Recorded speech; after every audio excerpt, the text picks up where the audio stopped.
Avoir un cartouche personnalisé et modifiable sur Revit permet de gagner du temps tout en gardant une présentation professionnelle. Vous voulez savoir comment réaliser votre cartouche sur un format modifiable à votre guise?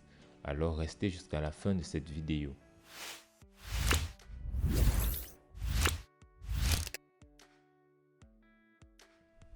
Dans cette vidéo, nous allons voir comment réaliser un cartouche à partir d'un cartouche qui existe déjà. Ceci dit, nous allons prendre un cartouche qui vient avec la bibliothèque. Pour cela, nous allons au niveau de notre palette, de notre arborescence de projet. Nous faisons un clic droit sur feuille et nous prenons une nouvelle feuille. Lorsque nous prenons une nouvelle feuille, chez nous, nous constatons que nous avons déjà une feuille métrique A1. Je vais la choisir. Sinon, vous pouvez prendre charger et vous allez chercher où se trouvent les cartouches dans votre bibliothèque. Nous allons prendre feuille métrique A1. Nous allons faire OK.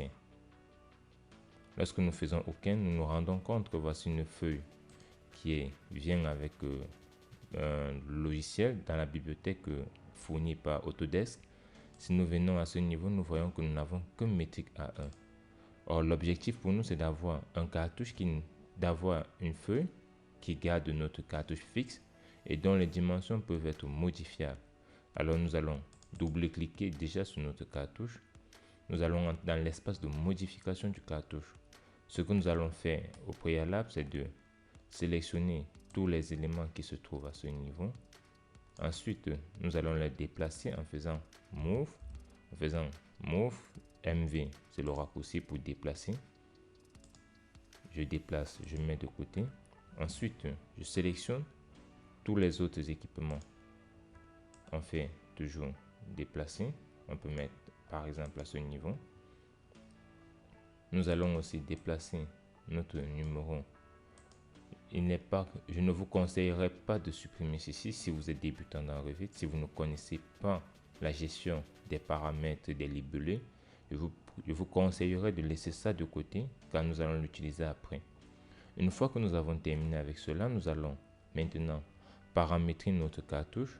La première phase, c'est de dessiner les différents traits qui composeront votre cartouche. Ceci dit, un cartouche pour des formats de grande taille, le cartouche a souvent la taille d'un A4. Cela dit, si nous allons utiliser un A4, il faudrait que nous ayons en largeur 21 cm et en hauteur 29,7. Mais pour notre travail, nous allons laisser 1 cm de décalage. Donc nous allons prendre cette zone. Ici, nous sommes en millimètres, donc nous allons mettre 210. Nous allons mettre 210, autant pour moi, je vais plutôt mettre là. Ouais, nous pouvons modifier, on va faire Move, on va déplacer d'1 cm donc de 10, on va faire 10. Comme ça, on sait qu'on va travailler avec 20 cm. Et là, nous allons mettre une cotation qu'on va faire DI pour dimension. On met DI à ce niveau. On va sélectionner ce niveau. On va mettre dans notre cotation 28, 287 pour 28,7. Une fois que nous avons terminé, nous allons paramétrer nos unités pour qu'elles soient en centimètres.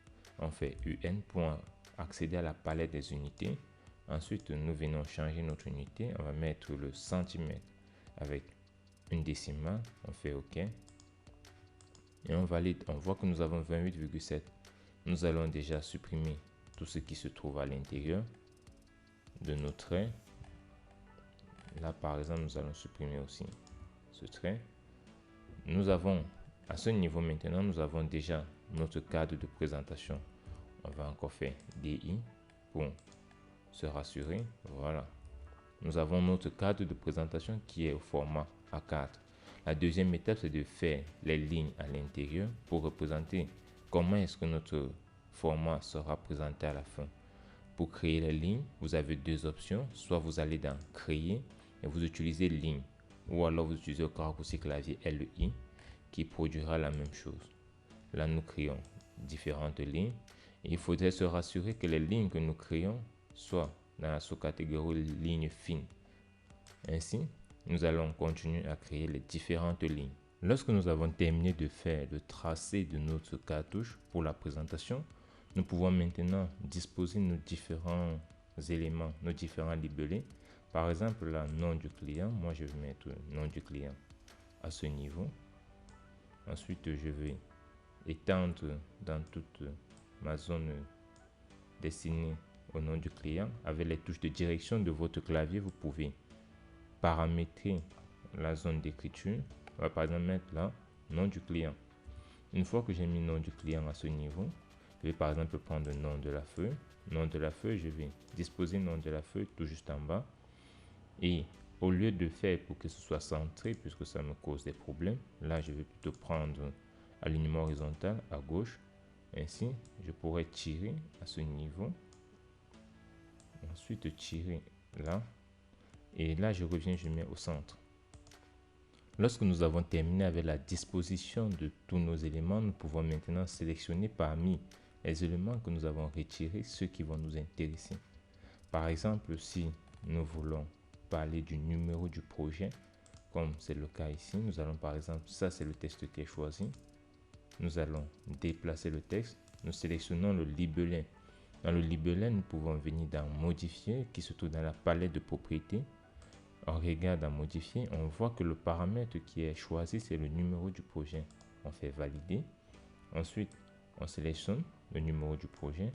On vient par exemple disposer dans la cage qu'on a allouée à cet élément. Nous allons prendre donc libellé.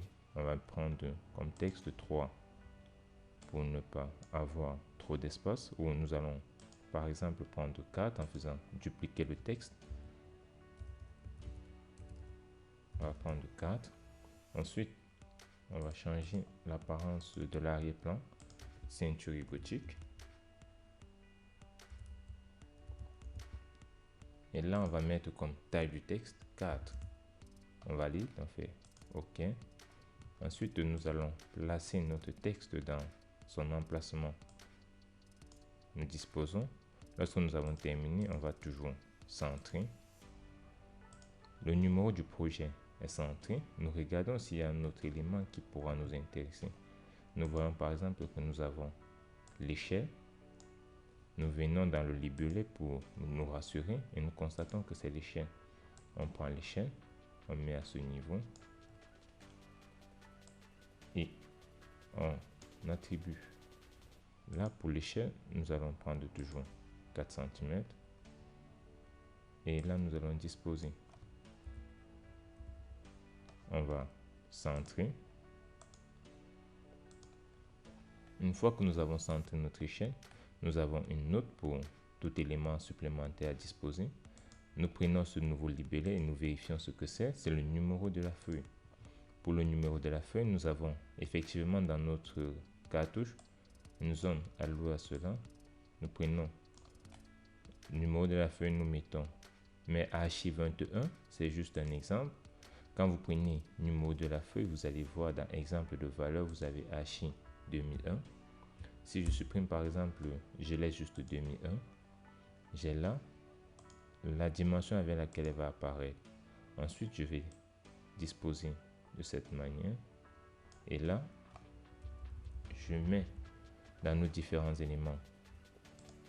Donc, nous avons nos éléments qui ont été disposés. Nous allons disposer pour les différents éléments où il faut et comme il faut. Dans la suite, par exemple, il sera important aussi pour nous de pouvoir importer une image pour pouvoir disposer.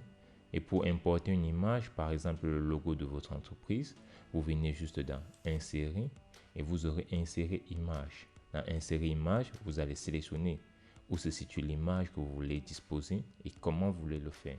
Une fois que nous avons terminé avec notre cartouche et que nous sommes rassurés que tous les éléments que nous voulons sont à l'intérieur, nous pouvons maintenant supprimer tout ce que nous ne voulons pas garder, c'est-à-dire les éléments qui existaient déjà avant, un peu comme ces éléments, nous allons les supprimer. Nous allons aussi supprimer tous les traits qui existaient. Et lorsque nous avons supprimé ces différents traits, nous allons maintenant passer à une deuxième étape. La deuxième étape est la suivante. Nous supprimons déjà les cotations que nous avons gardées. Nous allons faire DI pour fixer notre élément par rapport à notre trait de base.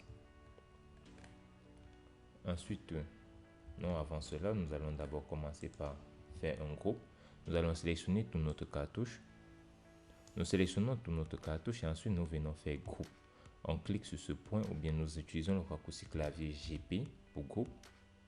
Et lorsqu'on nous dit à l'intérieur que nous avons des photos réalistes de Tipeee, il ne peut pas être ajouté, à l'occurrence et le groupe. Il n'y a pas de souci, on va faire OK. On va quand même donner le groupe cartouche. On fait valider. Et nous avons notre groupe qui a été créé. Par contre, ce groupe n'a pas pris en compte les différentes images que nous avons ajoutées parce qu'elles étaient assez lourdes. Alors, nous allons garder notre élément à ce niveau. Nous allons maintenant faire cotation DI.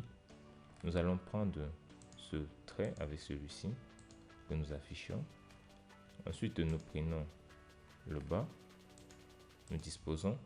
Et lorsque nous avons disposé, nous voulons par exemple que cet écartement reste fixe. Nous allons donc sélectionner notre cotation et nous allons verrouiller cette cotation à ce niveau. Nous verrouillons aussi la deuxième cotation. Une fois que nous avons verrouillé les deux cotations, nous allons maintenant faire un autre type de cotation. Nous allons prendre la cotation qui tend du bas, qui est l'extrémité de notre format. Nous allons mettre là à ce niveau. On va disposer ainsi. Ensuite, nous allons prendre une deuxième cotation à gauche que nous allons par exemple disposer tout en haut. Lorsque nous avons disposé ces cotations, nous allons donc créer un paramètre que nous allons appeler par exemple décalage en sélectionnant une cotation et nous allons venir dans le libellé. Nous allons cliquer sur créer un paramètre. Lorsque nous faisons ceci, nous allons appeler ce paramètre décalage. Et ce sera un paramètre de type qui va rester dans le sous-groupe côte. On fait OK. Nous allons voir que maintenant à ce niveau, nous avons un paramètre décalage qui est attribué à notre cotation. Nous allons faire pareil ici. Mais au lieu de créer le paramètre décalage, nous pouvons directement le sélectionner dans le libellé ou encore venir dans la palette de propriétés. Lorsque il est sélectionné, nous prenons dans le libellé, nous choisissons décalage. Une fois que nous avons fait cela, nous pouvons donc attribuer à notre décalage la même valeur.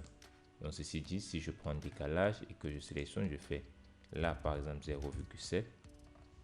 Je vois que j'ai un décalage de 0,7 ici. Et là en bas, j'ai un décalage de 0,7. Mais nous voyons que ce n'est pas conforme à notre projet parce que nous avons un décalage de 0,7 à droite et en bas. Il faudrait que nous ayons le même type de décalage de part et d'autre. Nous faisons donc cotation, DI pour raccourci clavier.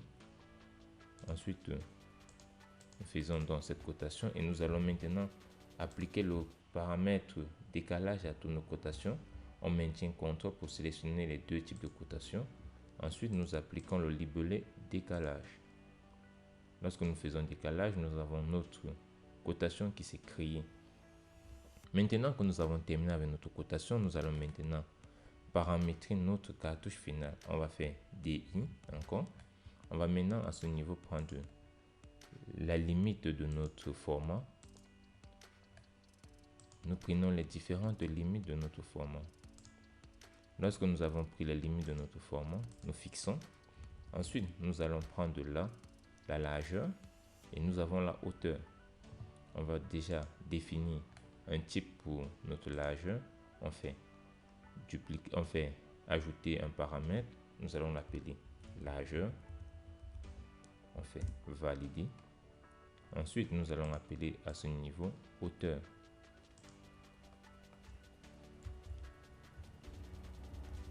On fait valider. Lorsque nous avons la largeur et la hauteur qui ont été paramétrés, nous pouvons venir dans notre gestionnaire de type de famille et nous allons voir que nous avons nos cotations qui existent à ce niveau. Nous avons la hauteur, nous avons le décalage, la hauteur et la largeur. Le décalage, nous allons le mettre en fin. Nous allons le faire descendre. On le fait descendre jusqu'au dernier niveau. On fait OK. Nous avons déjà paramétré.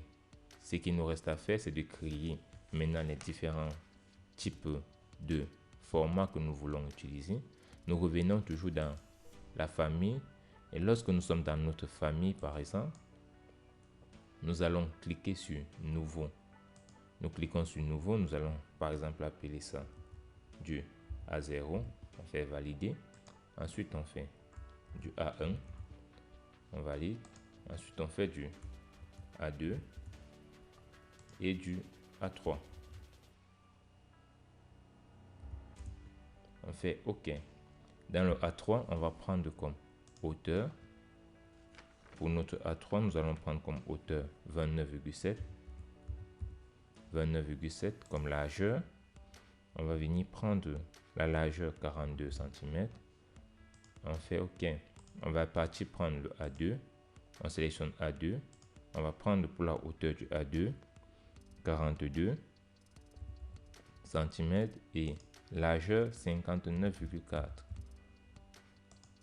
On va venir prendre le A1 et au A1, on va mettre comme hauteur 59,4 et largeur, nous allons prendre comme largeur du A1 84,1.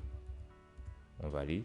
Et au A0, dans notre A0, nous allons simplement prendre comme hauteur 84,1 et comme largeur 118,9, qui sont les dimensions standards des formats. Nous faisons valider. Et nous voyons que lorsque nous faisons valider, nous avons nos différentes cotations qui se créent et qui sont bien paramétrées. Nous allons donc maintenant à ce niveau essayer de vérifier si notre cartouche marche comme il faut. On va venir dans notre palette, on va déplacer, on va prendre du A1, on fait appliquer. Nous voyons que nous avons notre cartouche qui reste au bon endroit, mais nous avons maintenant un format qui est à la dimension du A1.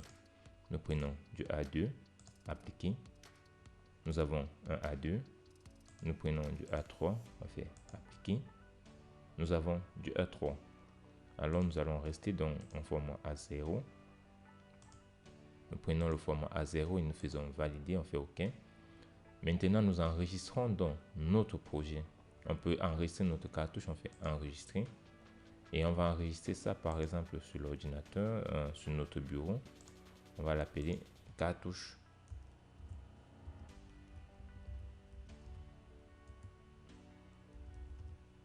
On va l'appeler cartouche par exemple. Cartouche Soft Learning.